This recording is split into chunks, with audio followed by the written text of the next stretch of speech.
The oldest universities Pataliputra university, है ना। जिस किसी को हमारे देश पे कंट्रोल करने की इच्छा हुई उसने सबसे पहले हमारी यूनिवर्सिटीज़ को टारगेट किया। सम्राट अशोक के समय से बनती आ रही हुई यूनिवर्सिटीज़ को हम टारगेट करते आ रहे हैं। गुरु शिष्य परंपरा, यूनिवर्सिटीज़, ये तब से चला हुआ आ रहा है। हम उस ज़माने में बताते थे कि कौन सा तारा कहाँ है, क्या तारे का क्या है, कौन से तारे को हमने नाम दिया है, उनका कैसा जा रहा है, नक्षत्र कैसा रहेगा। ये उस ज़माने में हमने किया जब टेलीस्कोप भी डिस्कवर नहीं हुआ था, है ना। तो यूनिवर्सिटी ये नाम तो अंग्रेजी के साथ आया हमारे देश में और सारे देश में। तो टेक्नोलॉजिकली यूनिवर्सिटीज़ ऑनलाइन जाती है, जो भी आपको इन्फॉर्मेशन दे वो इन्फॉर्मेशन ही रहेगी, नॉलेज ही हमेशा नॉलेज रहेगा। तो हमको सबको जागरूक होना चाहिए और हमारे बच्चों को ये सिखाना चाहिए कि नॉलेज और इन्फॉर्मेशन में अंतर होता है। और जब आप समझना शुरू करें तब आपको कोई भी बरगला नहीं सकेगा। आपको व्हाट्सएप यूनिवर्सिटी नहीं, आपकी खुद की यूनिवर्सिटी में भी अगर कोई किताब आती है, कैसे है, लिखने का स्वातंत्र सबको है, बोलने का स्वातंत्र सबको है। किसी ने बोला हुआ भाषण लिखित स्वरूप में अगर किताब बन जाता है तो वो पढ़ने का स्वातंत्र भी आपको है। लेनिन ने भी बुक्स लिखी, मार्क्स ने भी बुक लिखी, मेन काम्फ हिटलर ने भी लिख दी, हर एक ने बुक लिखी है, हर एक चीज़ आप पढ़ सकते हैं। पर उससे क्या बोध लेना है ये आपके हाथ में है। तो आपको जब समझ रहेगी, जब आप सोचेंगे, तब आपको ये रहेगा कि आपको किस चीज़ का इन्हें आशय लेना है, किस संदर्भ को लेना है और किसको नहीं समझना है। अगर आप सोचे कि नहीं, व्हाट्सएप पे आया है, 10 लोगों ने एक ही मैसेज मुझे फॉरवर्ड किया है, मतलब उसमें कुछ सच है। तो एक कहावत है कि 100 सुनार की और 1 लोहार की। तो सुनार अगर 10 बार झूठ बोल रहा है और लोहार ने एक बार सच बता दिया तो वो सच हो जाएगा, ऐसा हुआ करता था।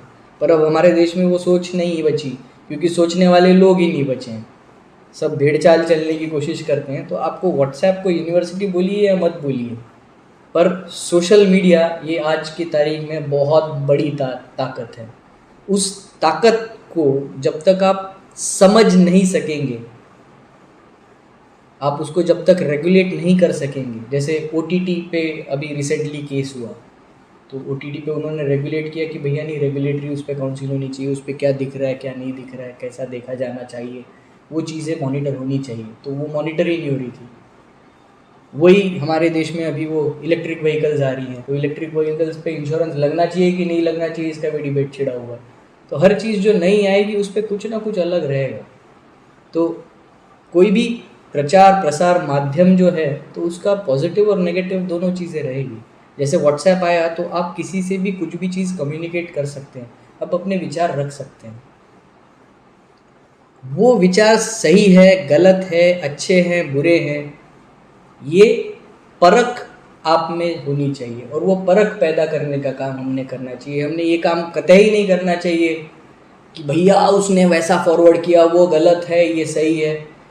आप गलत और सही बताने की बजाय बच्चों को ये बताओ, लोगों को ये बताओ कि परख कैसी होनी चाहिए कि सच्चाई क्या है और झूठ क्या है। जैसे आप हिस्ट्री की बात कर रहे थे, तो हमेशा जो भी जीत के आता है पूरे विश्व में वो अपने तरीके से हिस्ट्री लिखता है। हमारे देश में भी 50 बार हिस्ट्री अलग लिखी गई, हर बार हिस्ट्री के अलग मायने होते रहे। अभी परसों के ही दिन एक इंटरव्यू में देख रहा था, रतन टाटा साहब का इंटरव्यू था, तो उनके नाम पे कुछ चीज़ें कही जाती थी कि उन्होंने ये कहा, फलाना कहा, ढिमाका कहा, और मैं बातें कहता हूँ वो उनको मैं बाद में सच कर देता हूँ, ऐसा उनके नाम से ये बहुत घूम रहा था। तो रतन टाटा साहब ने कहा कि ये मैंने नहीं दिया, ये शायद व्हाट्सएप यूनिवर्सिटी से आपने पढ़ा होगा, ये मेरा स्टेटमेंट नहीं है, मैं जो भी कहता हूँ सच ही कहता हूँ, सच करवाने की ताकत मुझ में नहीं है।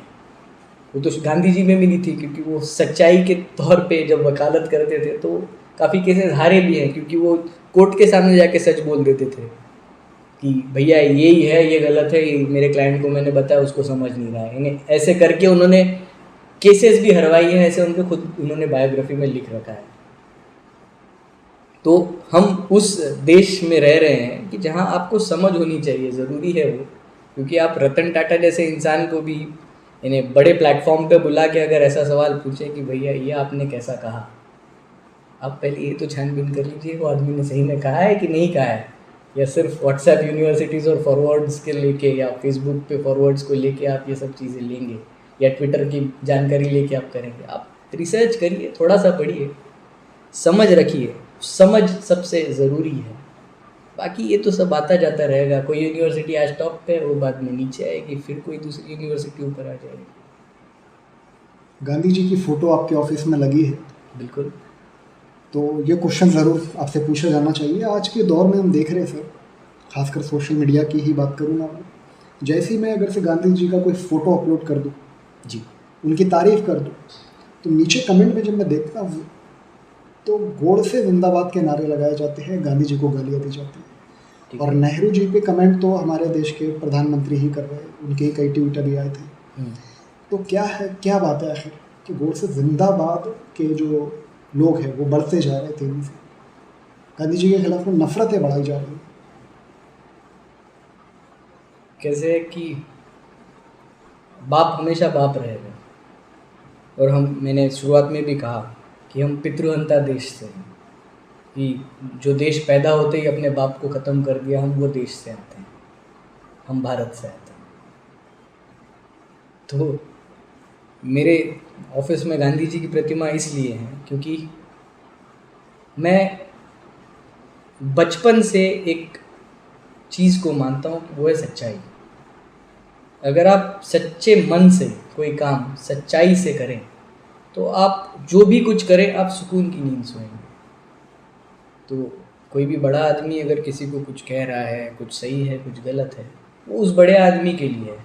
मैं वो चीज़ करूँगा कि जो सच है और जो मुझे पता है कि सच है, और मैं उसके साथ खड़ा हूँ। अगर मैं किसी के साथ गलत होते देख रहा हूँ, अगर मैं उस इंसान के साथ खड़ा होकर किसी की मदद कर रहा हूँ, उस इंसान की मदद कर रहा हूँ, तो मुझ में सच्चाई अभी भी जिंदा है। अगर मैं सिर्फ बातें करूं और मैं उस इंसान के साथ खड़ा होते ना दिखूं, तो वो हिपोक्रेसी की सीमा है, वो शायद हम में नहीं रहेगी। क्योंकि जो गांधी को मानता है वो शायद ये चीज़ें नहीं कर सकेगा, क्योंकि वो अकेला भी बैठ जाए। इन्हें आप दांडी मार्च को अगर देखें तो दांडी मार्च मैं करूँगा, और उनका विरोध करने के लिए हज़ारों लोग खड़े हो गए थे, पर लाखों लोग उनके साथ आए जब उन्होंने नमक उठाया। जब शुरुआत की थी उन्होंने मार्च की, तो वो चंद लोगों के साथ शुरुआत हुई थी, और वहाँ पहुँचते से लाखों लोग थे। एक मुट्ठी नमक ने पूरे देश को बदल दिया।